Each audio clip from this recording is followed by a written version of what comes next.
अस्सलाम वालेकुम everyone, welcome and welcome back to my channel. I hope you are all very fine. अच्छा जी, आज है जी 30th ऑफ अगस्त 2024 और आज मेरे सामने एक और बड़ा अच्छा सा एडिटोरियल है। मैं इंशाल्लाह आप लोग के सामने इसको एनालाइज करूँगी। अच्छा जी, एडिटोरियल्स को एनालाइज करने का जो बेसिक मकसद है ना, वो ये है कि आप लोग इसमें से ऐसे आर्ग्यूमेंट्स, ऐसे दलाइल निकाल सकें जो आप अपने पेपर में डाल सकें। ठीक है, इसमें से ऐसे फैक्ट्स निकाल सकें जो आप अपनी बुक में शामिल कर सकें, जिनसे आप एक अच्छा खासा आंसर, एक अच्छा खासा ऐसे जो है वो लिखने के काबिल हो जाए। ठीक है, अच्छा, फर्स्ट जो हमारे पास एडिटोरियल मौजूद है वो पढ़ना शुरू करते हैं। अगर इससे पहले अगर आपने मेरे चैनल को सब्सक्राइब नहीं किया, because 89% of the audience visiting my channel have not subscribe to my channel, तो आई थिंक कि आपको सब्सक्राइब कर लेना चाहिए और अच्छे अच्छे से कमेंट भी किया करें आफ्टर वॉचिंग द वीडियो। मुझे बड़ा अच्छा लगता है when I see your videos and I reply to every single comment by the way. अच्छा जी, आज का जो एडिटोरियल है इसको शुरू करते हैं। अच्छा, रिसेंटली क्या हुआ जी कि सैटरडे को जो है ना, इसराइल ने हमला किया है गाज़ा के ऊपर। ऑब्वियसली वो तो बहुत सारे उनके हमले जो है ना वो जारी और सारी हैं, मगर ये जो हमला है उन्होंने क्या किया है, क्यों किया है और इसके जो है ना रेपरक्यूशंस क्या हैं, ये सारा जो है हम डिस्कस करते हैं।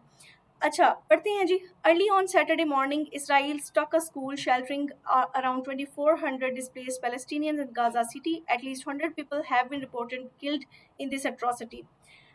कहते हैं जी, इसराइल ने हमला किया है रिसेंटली फ़लस्तीन के शहर गज़ा के एक बिल्डिंग पर। ठीक है, जो कि एक स्कूल बिल्डिंग थी जहाँ जो लोग थे उन्होंने पनाह ली हुई थी, और इस हमले के नतीजे में 100 लोग जो हैं वो मारे गए हैं। अच्छा, यहाँ पे जो लफ्ज़ आपके पास एट्रोसिटी यूज़ हुआ है, इसका मतलब होता है बारबेरिटी। बारबेरिटी कहते हैं जी जुल्म को। ठीक है, the accounts given by eyewitnesses are horrifying. अच्छा, लोगों ने जिन्होंने इसको आई विटनेस किया है वो कहते हैं कि ये एक हॉरिफाइंग सिचुएशन थी, ख़तरनाक सिचुएशन थी। Many of the bodies were shattered and dismembered. बहुत सारे जो जिस्म थे लाशों के, वो जो है वो कुचले जा चुके थे। उनके डिसमेंबर यानी कि ज़ाहिर है जिनके आज़ा वगैरह जो है वो ख़राब हो जाएं, तो वो वाली जो है सिचुएशन बन चुकी थी। उसके बाद वो कहते हैं कि टीटीपी ने हमला किया था अब से 10 साल पहले आर्मी पब्लिक स्कूल पे। आप सबको याद होगा, सब जो है उस टाइम छोटे छोटे से स्कूल गोइंग होंगे।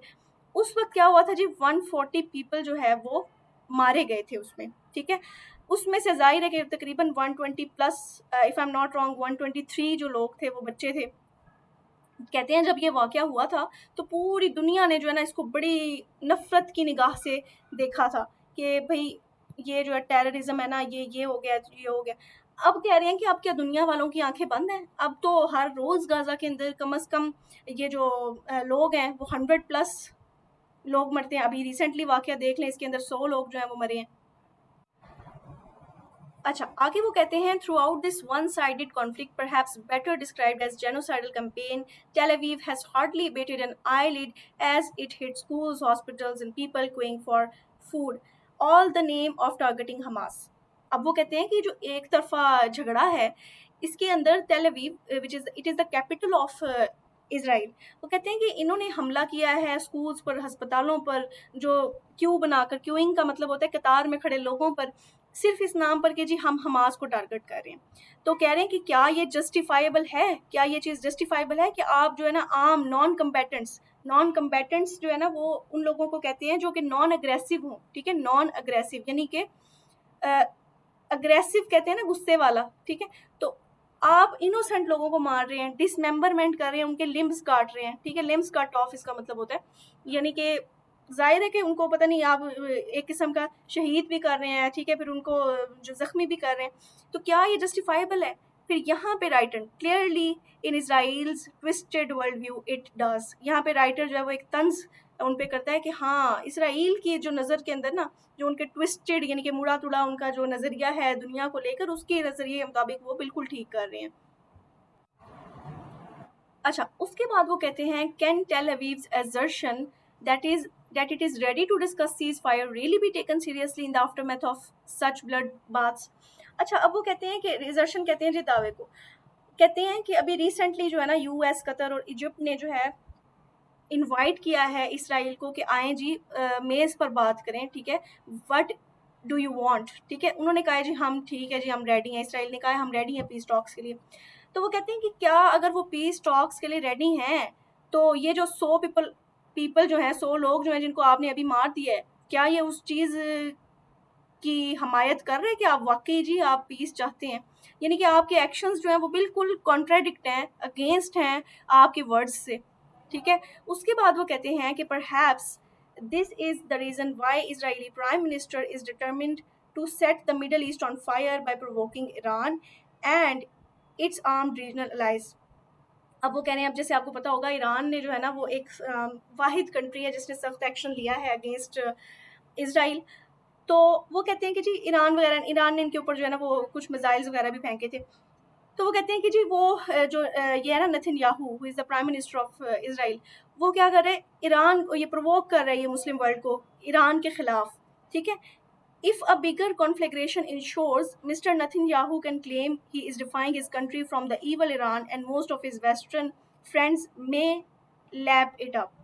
अच्छा, अब कहते हैं कन्फ्लिग्रेशन, कहते हैं जी अरेंजमेंट को, ठीक है। अच्छा, ये जो मैं आपको वर्ड्स बता रही हूँ आप इसको नोट कर सकते हैं अपनी फैक्ट बुक के अंदर, ठीक है। नोट करते जाएं, इससे आपकी वोकैब जो है ना वो बेहतर। अच्छा, अब वो कहते हैं कि ये जो नेतन्याहू है ये क्या करेगा जी, ये इस चीज़ को जस्टिफाई करेगा कि जी हम ईवल ईरान के खिलाफ जो है ना अपने आप को डिफेंड कर रहे हैं, अपने आप को वो अरेंजमेंट अपनी बना रहा है कि इसके साथ वेस्टर्न फ्रेंड्स के साथ कि जी उसके स्टांस को जो है ना वो बिल्कुल जस्टिफाई कर सकें। अच्छा जी, आगे बढ़ते हैं। There are considerable chances of the war expanding. अच्छा जी, इस वॉर के बढ़ने के जो चांसेस हैं ना वो बहुत ज़्यादा हैं, ठीक है। कंसीडरेबल हैं यानी कि कंसीडर करने के काबिल हैं। Iranian and Israeli and US officials have been exchanging combative rhetoric. अच्छा, ईरानियंस, इसराइली और यूएस ऑफिशियल्स जो हैं वो आपस में अग्रेसिव अल्फाज का तबादला कर रहे हैं। It is perhaps only a matter of time before this verbal attacks turn into the actual confrontation. वो कहते हैं कि ये कोई ज़्यादा देर नहीं लगेगी इन वर्बल अटैक्स को, यानी कि वर्बल होता है ना मुंह से बोले जाने वाले अटैक्स को, एक्चुअल कन्फ्रंटेशन, कन्फ्रंट करना होता है झगड़ा करना, ठीक है, जंग करना, जब तक वो इसमें ना बदल जाएं, ठीक है। ये कोई ज़्यादा देर नहीं लगेगी। The US has reportedly asked one of the carrier strike groups to speed up the arrival in the Middle East, while its defense secretary has been regularly exchanging notes with Israeli defence minister, ठीक है। यहाँ पे उन्होंने यही बात की हुई है कि वो आपस में कैसे उलझ रहे हैं। None of this bodes well for the region और for the larger international community. Clearly the west is unwilling to rein in Israel. On Monday, the UK, Germany and France called upon Iran not to escalate. अच्छा जी, अब वो कहते हैं कि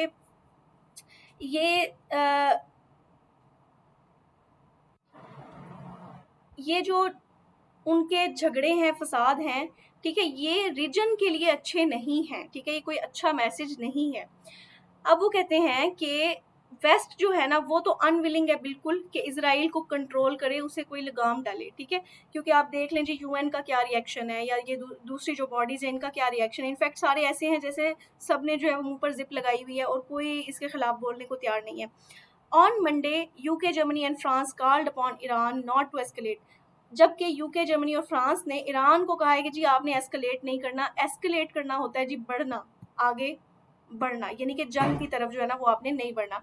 Perhaps they would be better off advising Tel Aviv to stop murdering civilians in Gaza and the end of the campaign of assassinations in Iran, Lebanon and Syria. अच्छा, वो कहते हैं कि जी बजाय ईरान को एडवाइस करने के ना वेस्ट को एडवाइस करना चाहिए तेल अवीव को कि आप स्टॉप करें ये जो आपने मर्डर्स करना शुरू किए हुए हैं, असैसिनेशंस करना शुरू किए हुए हैं ईरान में, लिबनान में, सीरिया में, आप उनको मना करें बजाय ईरान को कहने के। Unless Israel is muzzled there will be no peace in the Middle East and the chances of escalation will gather pace. वो कहते हैं कि जब तक आप इसराइल के ऊपर लगाम नहीं डालेंगे, मजल करना होता है जी सेंसर करना, सेंसर करना सी से होता है सेंसर, सेंसर करना, सुप्रेस करना, स्टॉप करना, जब तक आप इसराइल को मजल नहीं करेंगे ना तब तक मिडल ईस्ट में पीस क्रिएट होना बहुत मुश्किल है और तब तक जो झगड़ा है वो एस्केलेट होता रहेगा, वॉर्स जो हैं वो एस्केलेट होती रहेंगी, फैलती रहेंगी। ओके, सो होपफुली ये आर्टिकल आप लोगों के लिए कुछ ना कुछ बेनिफिशियल साबित हुआ होगा। अगर ऐसा है then let me know in the comment section down below. Like this video and subscribe this channel and share it with your friends and family. It's Sadqa Jariya and it's motivation for me. I'll see you in the next video inshallah. Allah Hafiz. Take care.